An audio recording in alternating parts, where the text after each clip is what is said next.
Hi students, this is Dr. Lauren Navarro, and today we are going to talk about revision and self-editing in ENA 101. This is a guide to glow up your writing. So before we get into the nuts and bolts of what you do when you edit your own work, let's talk about why we revise. Revision and editing can transform an average first draft into an exceptional final paper. We also learn from self-evaluation. When you take a step back to re-envision a piece of writing, it helps you to identify patterns and learn about the craft of writing. Also, the more you revise, the better you become at writing. When you revise, you preview your work on behalf of your future reader. By doing so, you will get better at writing for a variety of audiences. And last but not least, this is probably the reason why most of you would like to revise, to get a better grade. Revision can help you to improve a paper enough so that your grade from your professor will be significantly better than it would be if you just handed in the first draft of your paper. So before you start editing your own work, you need to figure out what works best for you. This is why you should customize your self-editing approach. Revision is a process that it takes some time to get comfortable with. The best way to do this is trial and error. By trying out different strategies, you can find out what works best for you. Here are some tips. Use a user-friendly editing tool. This can be something like Google Docs or Microsoft Word. But whatever tool you pick, make sure that you can save different versions of your document, track your changes, and easily save your documents, whether it's in the cloud, on your computer, or on a USB stick. Another really useful tip is to remember to give your work time to rest. Sometimes when we're really working hard on a piece of writing, it makes it more difficult to see the things that need to be done, whether they're small editing errors or bigger structural or content changes. However, if you take a little break and give your work some time to rest, you can look at it later with clearer eyes, and it will be much easier to see what needs to be done for that piece of writing.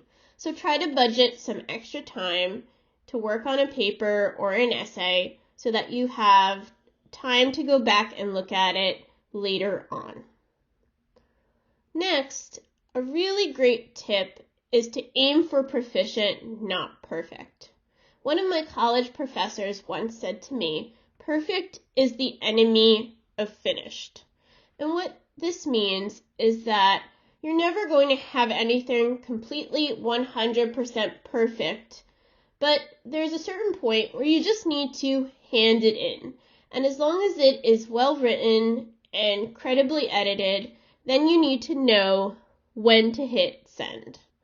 You should probably not submit your papers too early, but you might not want to wait until the very moment of the deadline that it has to be submitted online. Give yourself a little wiggle room, especially if you're submitting things via an online platform like Blackboard or Dropbox or something, just to budget for some technical errors. But know when to send in your work and not to work on it until it becomes something that is an insurmountable feat. Next, we're going to talk about 7 steps to a foolproof revision. And this was modified from 7 Steps to a Foolproof Revision by Don Fry, which appeared in Writer's Digest. First, in 7 Steps to a Foolproof Revision, complete your draft, then revise. Next, kill your darlings, and we'll talk more about what that means. Read your work aloud. Revisit your sentences, re-examine your conclusion, check for errors, enlist a second reader, or more. We are going to go over each of these steps in detail, but if you have any questions, jot them down and ask your professor at the end of the video. So let's begin with step 1. Complete your draft, then revise. Here I'd like to add that you can revise various pieces of your draft as you go along, especially if your professor asks you to write in stages. However, always remember to revisit your completed draft. Often, you will finish more quickly if you draft the entire piece first. Revisiting the same sentence or paragraph repeatedly can slow down your progress. Looking at the completed draft enables you to see how each part fits together, whereas if you write it in pieces and then never look at the whole thing together, you can miss really important lapses in transition or logic in the entire paper. When you revise, try to go from big to small. First, look at the big picture. Does the entire essay work? Do all of the parts fit together? Then you could look at each paragraph. Is each paragraph cohesive? Does it include a topic sentence, relevant information, and either a transition into the next paragraph or a concluding sentence? And last is when you can look at sentence level issues. Does the sentence have problems with structure or grammar or any of these smaller errors that you need to correct? And remember, the purpose of the first draft is not to get it right, but to get it written. So the next important step for self-editing is step 2, kill your darlings. And what we mean by this is that one of the most challenging things for a writer to do is edit their own work. Sometimes when you've worked really hard on something and you've put a lot of effort into it, you think every sentence that you've written and every word is brilliantly crafted and chosen, and you think that every word needs to stay in there. This is where it helps to leave it alone for a bit and come back to it. Often, what seemed like a brilliant turn of phrase in the first version will seem like an awkward and clunky sentence upon a second read. If a sentence or paragraph looks too long, it probably is. Then you should find a way to cut it down, even if it pains you. Step 3 is one of the most important steps for self-editing. You should read your work aloud. Reading your draft aloud can immediately clue you in to what needs work. When you read aloud, don't just whisper to yourself. Read it loud and proud. Make sure to mark anything that bothers you as you read along. Don't change it yet. Don't pause during your reading. Just mark it and keep going. If, while you're reading your essay, you run out of breath, come across misspelled words, lapses in grammar, sentences that don't make sense, or missing words, these are all clues that you need a correction. You can save yourself a lot of trouble by simply taking the time to do step 3 and read your work aloud. In step 4, you should revisit your sentences. Sentences should fit your audience, convey what you want to say, and match the rest of the piece. When you write, you should strive to craft straightforward sentences that make sense and are punctuated properly. Also, remember, the longest word is not always the best word. Just because you can use a technical or long word doesn't mean that's the best choice for your audience.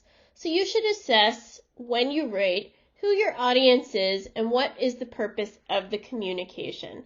Purpose and audience will help you determine the best kind of language to use within your sentences in order to help the reader better understand your points.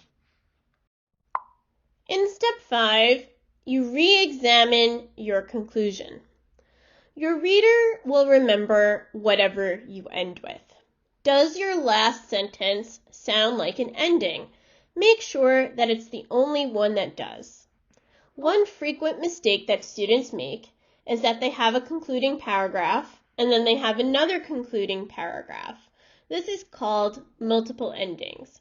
Sometimes it takes you a little while to work out how you want to end, but you don't want to work that out in the essay itself. You want to work that out maybe in your first draft and then go back and make sure that you only have one real conclusion and strong concluding sentence at the end of the essay.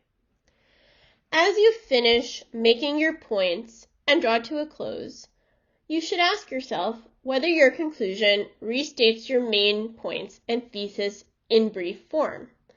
The conclusion of your essay should go back to what you said at the beginning and bring it all together and tie it up in a neat little package.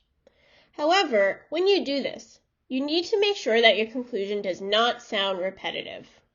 Ultimately, it should point to some larger significance and leave the reader with what you want them to remember. Congratulations! Once you've completed steps 1 through 5, you're up to step 6, where you triple check for errors. Remember, spelling errors really jump out for readers, so make sure to run a spell checker. But also, keep an eye out for misused words.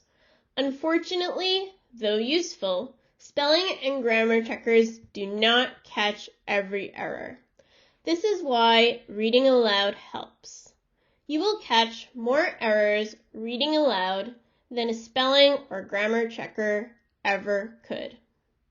Next, if you have one, check your style book or handouts from your professor. If your professor has assigned a handbook or given you some handouts, make sure that you refer to them for tips on format and usage.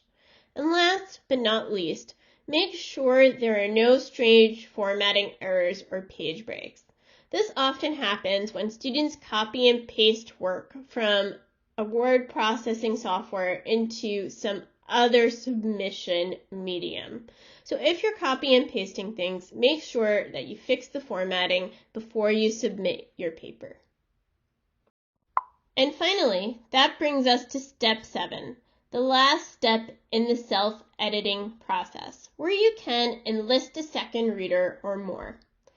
In your ENA 101 course, you should be afforded plenty of opportunities to get feedback from others on your work. A second reader can point out things that you may have missed. They may point out lapses in logic or holes in your argument. In these cases, it helps to use your ENA peers as test readers. If your professor gives you the opportunity for peer or group work, take it.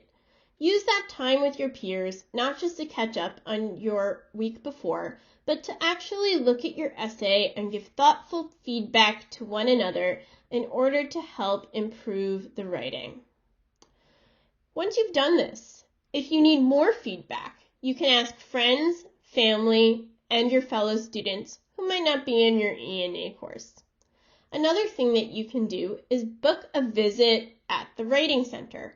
The Writing Center is one of the most valuable resources that LaGuardia offers to all students across different courses in order to help them get feedback on their work, to revise, edit, and improve their papers.